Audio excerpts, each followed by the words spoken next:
Welcome to this week's Eccentric Minute, brought to you by Eccentric.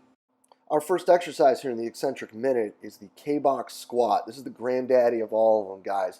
One that we use at all levels of our training with a vast array of athletes. Couple big tips.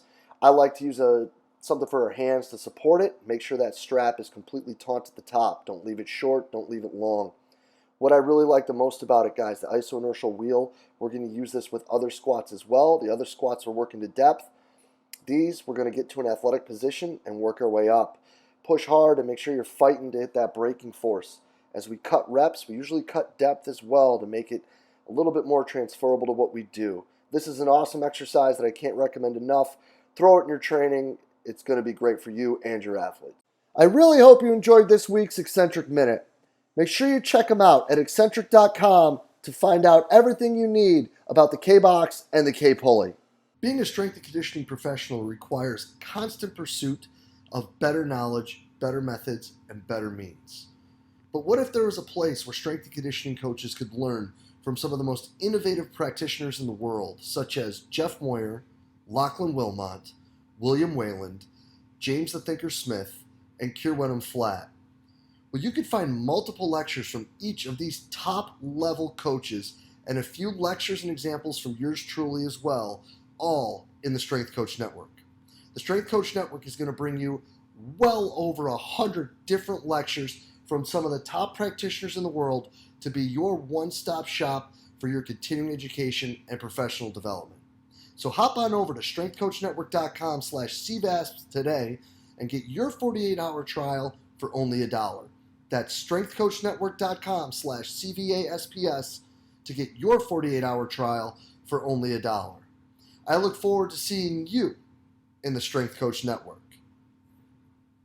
Cam, it's great to see you, man. Thank you so much for spending the time with us today. Hey, no problem, Jay. Thanks for having me on. Yeah, buddy. Well, listen, man, for the half of a human who doesn't know who Cameron is down there in Elon, let them know who you are, where you're at, and how you got to where you are now, bud. Yeah, my name is Cameron Ringstead. So I'm currently the head sports performance coach at Elon University. I guess you can kind of go back to where I first started and how Jay and I first met. So I did my undergrad out of the UK. So started there in 2013. Did about a year interning and then actually went to go see Keir speak in 2014. Heard him talk and I was really interested in coming out to the States, just saw a whole bunch of like YouTube videos about training athletes in the United States, NCAA. Keir put me in contact with you. I reached out to you, and thankfully in 2015, I had the opportunity to come out visit you for the summer. So it's crazy. It's about 6 years ago now, which is wild. That goes by fast. But came out to Richmond, interned with you, and had a phenomenal time there. Knew I wanted to be in the States, and actually 2 weeks later, once I went back to the UK, I went out to Springfield College to visit there because that name kept coming up as a school I needed to go to be a grad assistant. Went to Springfield College under Dr. Brian Thompson and Adam Feit, now Dr. Adam Feit. First year, I was an intern, and then in the summertime, I interned at Oregon State with Evan Simon, who's another mentor of mine I've always kept in contact with. Came back to Springfield College, worked with football, basketball, men's soccer, and throwers. Following that position, I came actually down to Elon as an unpaid intern, so it took a little bit of a risk, especially being a Canadian, not having a work visa. So I had a temporary visa just for about a year. So I came down to Elon, interned, unpaid. Fortunately, a position opened up. Got a part-time position here, worked with volleyball, tennis, and then that opened up into a full-time position where I worked with baseball, softball. Continued to work with volleyball with that, and then now I'm in the position. About 2 years ago, I started the position I'm in now, which is head sports performance coach. So I work with men's and women's basketball directly, and it's been an interesting ride. And then thankfully, I worked with a lot of sports here at Elon, but now kind of narrowed it down to working with basketball, which has been great. Can't believe it's been over 6 years, man. It's crazy to look back, and I still have a notebook. Actually, I think it's in my office here somewhere that I've gone through, and just full of notes from 6 years ago when I was there. It's crazy. So it's good to go back through and see the stuff that I'm still doing now that I learned from you and how it's progressed. That's crazy. And that's like a crazy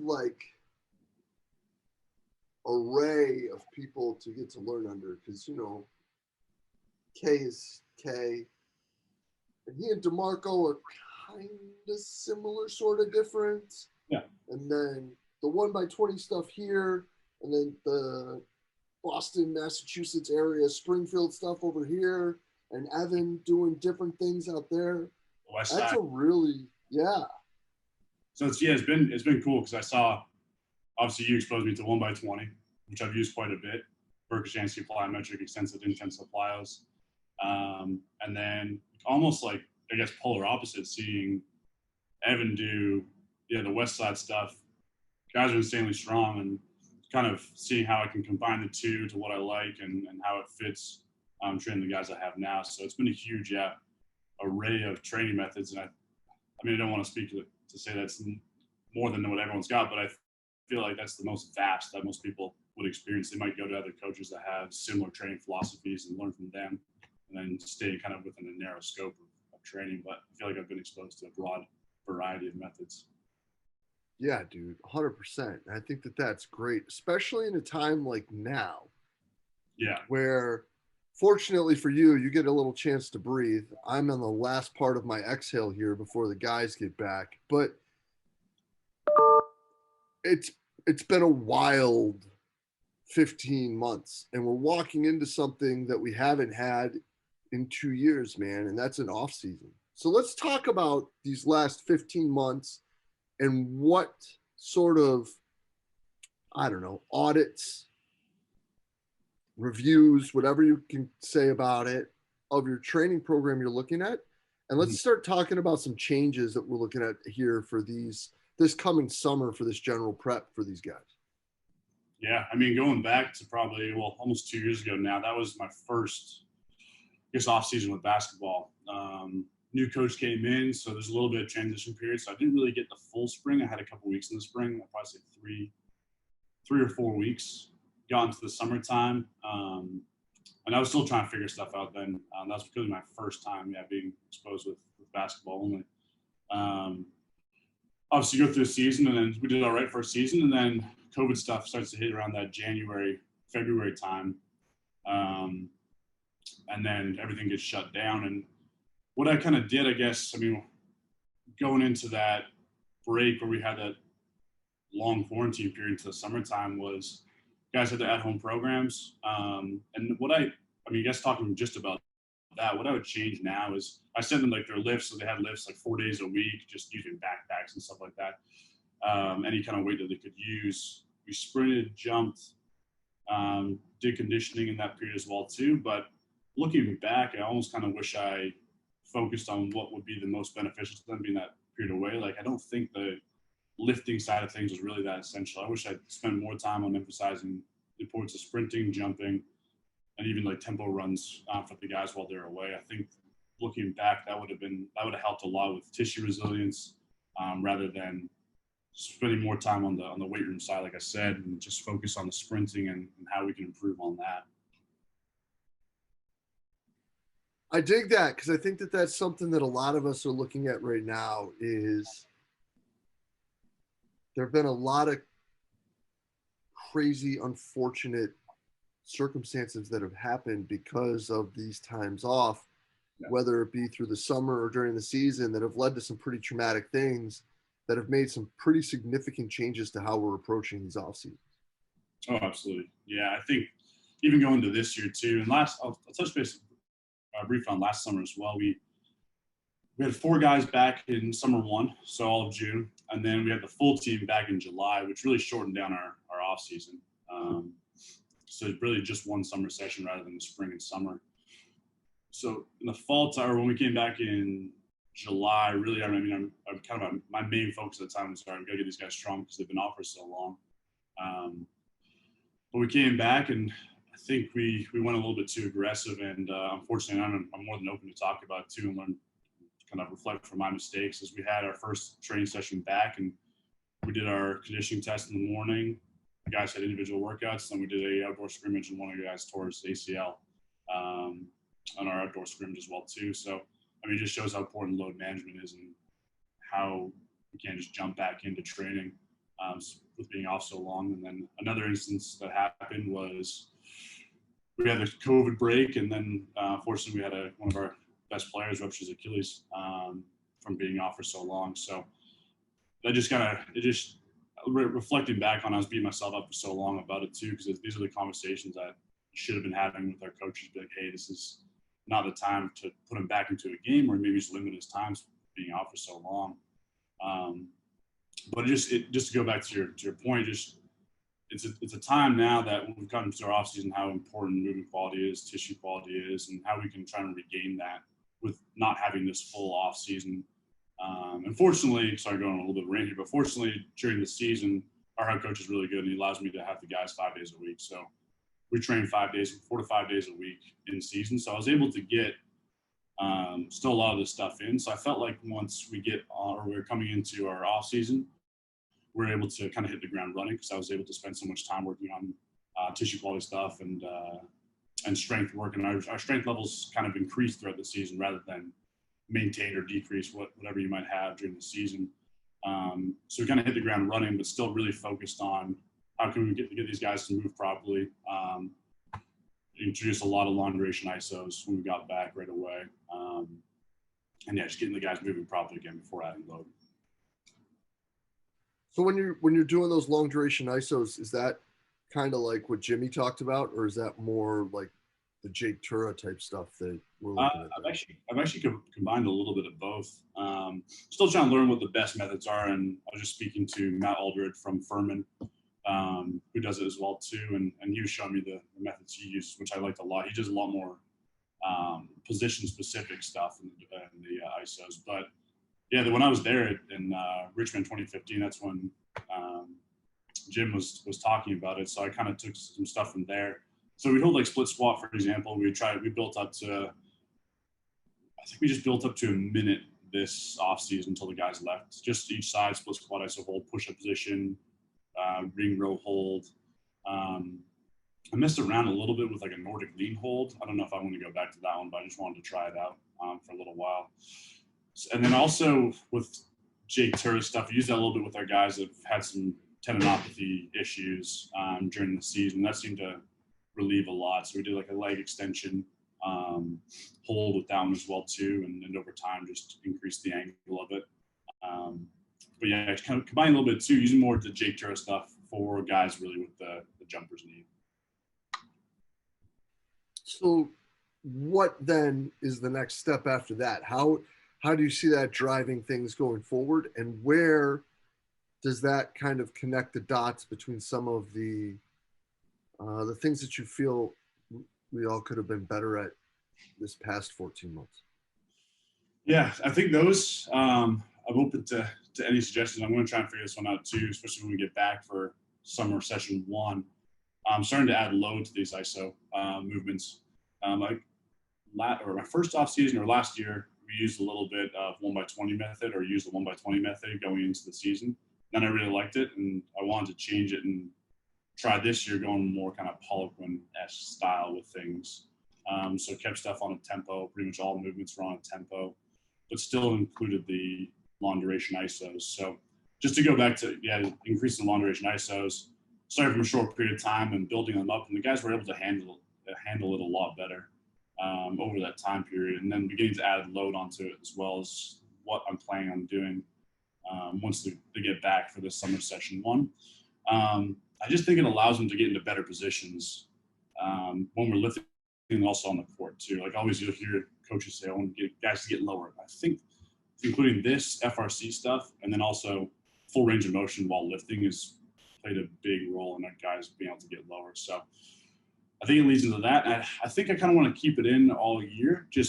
I think Jake Tura talks about, I'm not sure his times that he uses it for, or times that he uses the ISOs, but just including it before every single practice, just to kind of get the guys tissue prepped, but also a lot of times when they hit it, the guys' knees feel much better right afterwards. I don't know if you use it as well too for guys that have had knee issues or anything like that, but I feel like once they hit it, their knees feel so much better afterwards, and they can jump, sprint pain-free.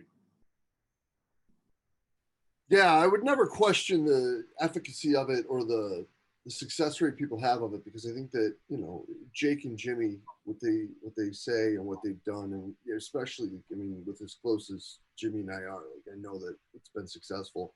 I've got a few guys that would literally rather have me walk up and punch them in the face than to hold an ISO hold. Yeah, no one enjoys it. No one enjoys that. Yeah. Enjoys it, so.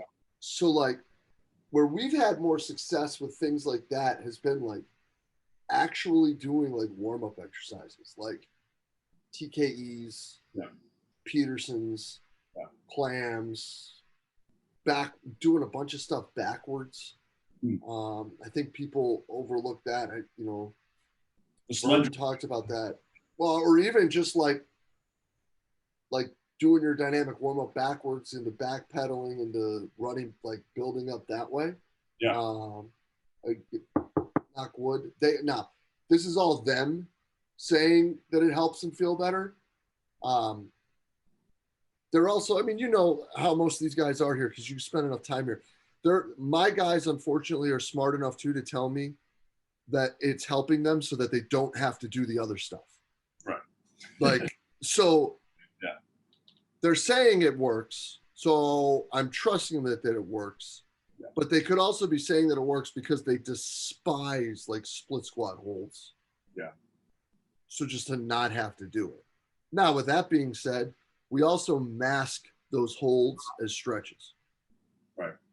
So like pushing into like deep hip flexor stretches in that like yeses type lunge, mm-hmm. You're still holding yourself in that with that front leg in that same position, you know, doing it in a lateral squat, still holding yourself in that position for 30 seconds. You know, is it loaded? No. Can we probably do it longer? Yeah, I guess if you're to follow the protocol to a T, you would have to do one or the other. But we're getting a little bit of it in that. And we're doing that lunge, that split hold in three planes, right? So we're going the lunge forward, we're going with a lateral, and then we're going to drop step underneath. So does that make a difference? I don't know. Do we get it done then? And are we kind of Jedi mind tricking them to do it because we're calling it a stretch and not an ISO hold? That's a good point. Yeah. They may know that though, and they may be willing to compromise with that. Because again, like I'm almost as positive that the other stuff helps because it's part of his typical rehab as I am that one of my guys is telling me the other stuff works so he doesn't have to do more of the holds. Yeah. That makes sense. Yeah. No, it's I was gonna say with the ISO ones there. Yeah, I remember I was just reflecting back to just 6 years ago. I remember when we had the freshman in and you did the front foot elevated ISO hold. I can't remember the exact time, but guys, first day shaking, and then 4 weeks later, they're able to hold that no problem. I mean, it's still tough, but they're able to hold it no problem. So I just remember seeing that, and reflecting on that when I was programming my stuff. Yeah, it's crazy, like how quickly they're able to adapt to be able to do something that is really close to impossible, like when they start. Oh yeah, even 30 seconds is a killer when you first start. And then you get guys going for a minute and they're able to hold it. No problem after that time. So how does that then progress as you get in? Because you said, you know, you're looking at full ranges of motion and you're looking at the holds and you think that those are things that have helped with the positions. So how does that then progress the holds into the more general type full range of motion lifting and then into, because you guys do a lot of movement work down there, and then into like your jumps and all of those things? Because I think that is a part that people have a hard time connecting the dots. No, that's a great call. And I probably have trouble connecting dots too, but I guess I'll just talk about what we did this offseason and then just my plans going into the summer session 1. So obviously include those long duration ISOs and we'll still continue to progress them. When we get back for summer session 1, I see a lot of the time, like I said, doing more loaded ISOs now. And I think I'm going to stick with an ISO phase for this summer session 1. But in that time, just in regards to plyos, mainly focusing on our extensive stuff in summer session 1. We didn't touch too much of it in the off season. I kind of wanted to avoid a ton of jumping. We did a little bit of sprint work, so acceleration mechanics. A couple of guys struggled with that, and we had freshmen come in that didn't really have the best mechanics, and I didn't have the opportunity to work on it with them since we kind of jumped in the season right away, and they're only here for July, and then we started right away. So really focused on that. So yeah, summer session 1 will be extensive plyometrics and trying to connect the stuff that we've been doing this off season. So like I said, the long duration ISOs, those holds, tissue quality work, and now progressing that into a little bit more elastic response when we get into the extensive stuff. So pogo hops, now that the tissue is able to handle that, I'm just going to start really low amplitude jumps, stuff that's not too stressful on the tissue. Pogo hops, single leg hops, just repetitive ones going down the court. Now I might do a little bit more work on the grass rather than going to the court first, and then progress to the court a little bit later on in the summer session 1. But just ensuring that the tissue's able to handle the demands of these jumps in summer session 2, really start to ramp up the intensive jumps. And I still actually have that sheet that you gave me from the Berkshansky progression on jumps, that extensively intensive. So going to follow something similar to that. But yeah, it's a tough thing to connect, especially with doing ISOs. But I just really think that's going to really help the guys' ability to absorb the force, reproduce force. If the tissues, I guess, because Jim talks about the alignment of the tissue, that's what long duration ISOs help with. And if we're going to be able to do that, I just think the extensive jumps are just going to be so much more. I guess the right word is going to be just the ability for them to handle the demands of it more so, rather than just getting into extensive plyometrics early or without the long duration ISOs. Yeah, man, I think that's great, because I think that all too often, especially, it was kind of exploited these past 14 months, like in all of sports. I think that like we have taken advantage of the fact that they haven't had time off. Right. And because they haven't had time off, we haven't had to worry as much about that. And we could go almost right away into short coupling, extensive jumps, bounds, dribbles, things like that. And now all of a sudden it's like, we want to do that, but they're not ready. Yeah. So now, are we going to be able to elicit a greater response to the adaptation, or to the stress, to elicit a greater adaptation from these more rudimentary short coupling extensive jumps? Because whether it be longer duration ISOs to help work on the Achilles tendon and the patella tendon and all of those complexes, or is it different loading parameters that we haven't done, like Charlie brought up?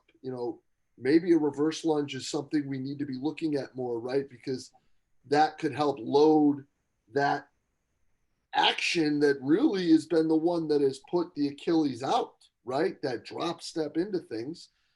Can we then, by increasing that progressively, lead to greater adaptations from low hurdle bounces, leg to leg bounce, springy runs, things of that nature?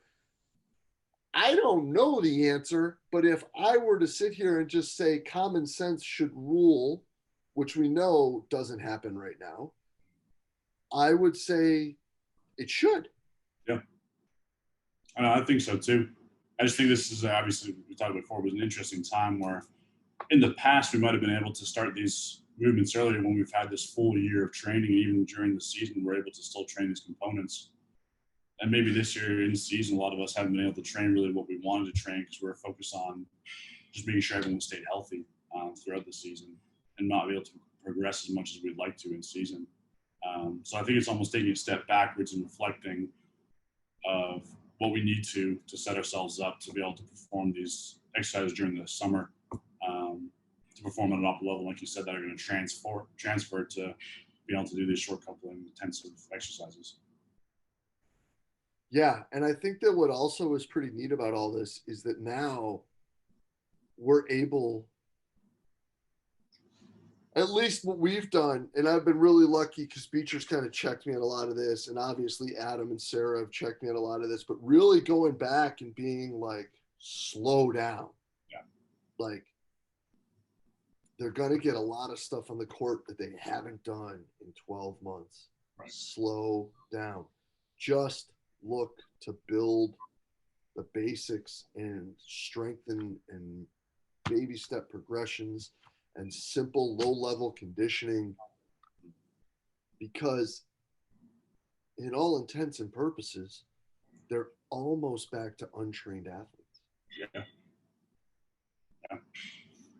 I can see that as well too. I mean, thankfully, like I said, we have our guys in season and we're able to train, but that was only 25 minutes, maybe a day. We do like the microdosing stuff in season, but we really haven't spent a lot of time working on getting heavier numbers, lower rep range, or even if you're doing 1x20, higher rep range, but still building up the volume and building up the intensity that we've had in the past. So, and thankfully we're able to, and I found this kind of helpful kind of going off topic here, including complexes in our stuff in season, just to make sure that those guys' movement qualities increase. Because like I said, the freshmen, we didn't really have too much time when they came in. I mean, trying to see one of our guys 6'8" doing RDL for the first time was, I want to poke my eyes out with a fork. But seeing him do it, we did it like 3 times a week, RDLs into so we would do RDL, bent over row, and then just the overhead press, just to kind of ingrain those patterns. And just doing them so often on my cadence just helped a ton. So like now it's, I can be, if we're doing open hours, for example, and I'm looking through my office here and I'm seeing him, he's not in here right now, but see him do RDLs, it's like, okay, that actually looks pretty good without me even having to say anything. So fortunately on that aspect and the movement quality stuff, we're able to kind of incorporate that. But you're right, there's still untrained, and the freshmen haven't got, in my experience, the same training that they should have had or deserved going to their first year. So that's really a big focus now. And the sophomores. Yeah. I mean, if you think about it, like these kids, these rising juniors now, off-season, they've never had an off season. No, you're right. Yeah. No, they haven't. Thankfully, the 2 guys that we have are pretty experienced lifters, which has been nice. So the movement quality is great there as well. But yeah, they haven't really had the same amount of experience in a lot of the movements that I want them to have. And as much as you'd think that is challenging, that almost ends up being kind of a weird blessing in disguise. Yeah, you get a fresh athlete starting from new. Yeah. Yeah. You can kind of... Yeah, and it's like you almost,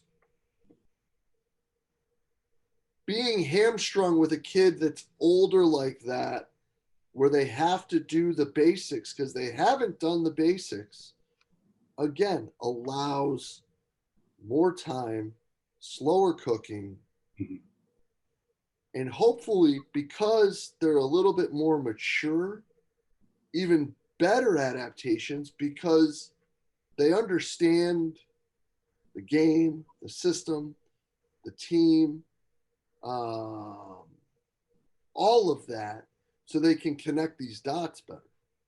Yeah, definitely. I mean, even guys that I've had, so I usually have a foundation plus, an advanced program. Advanced plus, if there's really guys that gets there. Kind of like looking back and then seeing guys now that have been on the advanced program, I'm like, I don't think you're really advanced. And so I've taken them back and I've put them back on a little bit more basic program. And then to your point, focus more on those basic fundamental movements. And we're still seeing huge benefits from just doing that. So it's been nice to kind of see and reflect back on these guys. And like, again, to your point, like you don't have to rush things. Even with our guys that are going to senior, junior year, it's almost taking a step back and let's focus on these more basic exercises and just get really good at them. Yeah, and I think that a lot of us, at the end of it, because of all of the craziness and a lot of the things that unfortunately went wrong throughout the year, are learning that we have more time right now than we've ever had. We have a better opportunity than we've ever had to be able to like start over. Yeah. And especially in basketball, that never happens. It's always go all year. Yeah. It never happens. Like there's never a chance where you're really sitting there and they're not practicing. Or there's, it's like they're never not on the court. Yeah. Even when we're offshore now, the guys are still playing pick up every night pretty much, or at least a couple times a week. So they're always still doing stuff in the gym. But it's just now is the time, I guess, with finals and stuff like that, they kind of quieted down a little bit. And now we can kind of start from scratch. Yeah. Yeah. And that's great, man. That's awesome. Well, listen, Cam, I love all this, man, and I'm truly grateful for your time. But where can people see more with what you're doing? Keep up with what you guys got cooking down there. Yeah, I think the best resource is Elon Performance Instagram page. We have a Twitter too. I don't know if as much goes on there anymore. But definitely Elon Performance is a great resource. I used to run a little bit, but now it's mostly Coach DeMarco runs that, and one of our guys at SAP, Jordan Newsom, does a great job in there too, putting out ideas. For myself, I don't really post too much on social media. I'll go through little phases where I'll post something, but it's just Cameron Ringstead, CAMERONRINGSTEAD. More it's mainly just me posting my golf swing now, now that I have time. So if you want to see it, ugly golf swing, feel free to follow that one. But I'll occasionally put up training ideas as well too. But yeah, Elon Performance is probably the best one to kind of get training ideas, and Coach DeMarco does a lot of great stuff on that and posts his ideas, and definitely a different philosophy than your typical sports performance coach. So it's been good work for him and good to see as well too. Awesome, man. Cam, I'm super happy you're doing great, bro. And I'm glad we got to catch up, and I'm really glad we got to get this down, man. Thank you so much for your time. Yeah, of course, Jay. Appreciate it. Thank you. Yeah, buddy. Well, we'll be in touch soon, pal. Sounds good. Thanks. Awesome. Cheers.